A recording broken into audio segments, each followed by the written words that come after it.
Hey guys, I am Game Advisor and welcome back to another Icarus update video. Today we're going to be talking about the week 22 update Exotic Extraction, so let's go ahead and jump into it.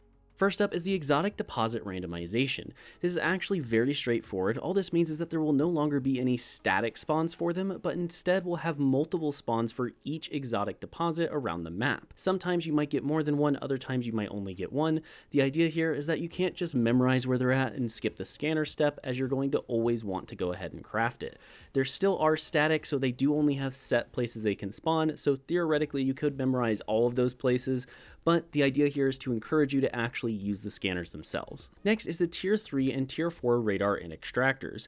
The Tier 3 Radar and Extractor is basically the ones we've already been using for quite a while. The Tier 3 Radar just looks like it's a little bit different, and otherwise they're both fueled by Biofuel now. So you'll have to fuel that actual radar with some Biofuel before you go ahead and turn it on. When you do turn on any of the radars, you will get attacked by wolves or whatever hostile enemies might be nearby. It's worth mentioning that if you do use this inside your outpost, it will cause the wolves to actually spawn in there, so if you did need the wolves for some particular reason, you will be able to get them that way. Otherwise, we have the Tier 4 version now, which is basically the same thing, just now they require electricity, they work a little faster, and they're a little bit more precise. There's not a whole lot to talk about them.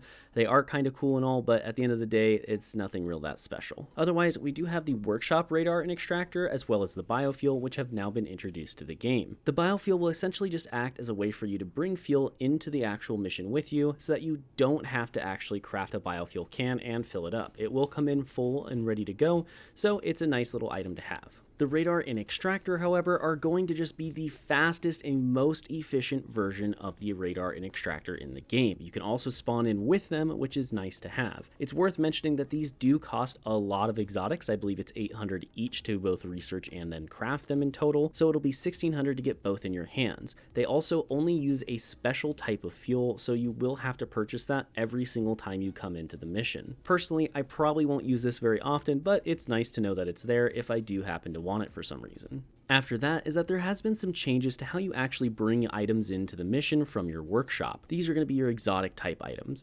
Basically, the way this works now is instead of dropping with them in your inventory, they will drop inside your drop pod. This will allow you to actually bring things that would go in your G slot, like the new radar and the new extractor, so that you actually can bring them in safely and not risk some kind of a bug happening. It's very easy to get them all out. Just interact with your pod after you land, hit take all, and boom, you've got all your stuff. Now, I do want to just quickly mention that they have been working on some long-term changes in back-end stuff. I don't really know entirely what these are going to be, but they do mention things like the DLC and bug fixes, so we're just going to have to wait and see what those entitle. I do think they're trying to rework and rebalance the game to be more fun for new players and long-term players, so I'm really excited to see what they actually turn into. Otherwise, there's really not a whole lot they've added in this update aside from those back-end fixes and the extractors themselves, as well as the radars. I'm glad they added it. It's a cool new thing into the game, and I like how cheap the Tier 3 version is myself. I think it's the best version because of the cost, but hey, if you like the higher tier versions, they will be available to you. With that being said, I know this video was short, but I hope you guys enjoyed it. If you want to see more Icarus updates or you want to just see more survival game content, consider subscribing to our channel. We put out new videos every single week for you guys to watch, whether that be Icarus or other games. Thank you once again for watching. I'm Game Advisor, and I'll see you next time.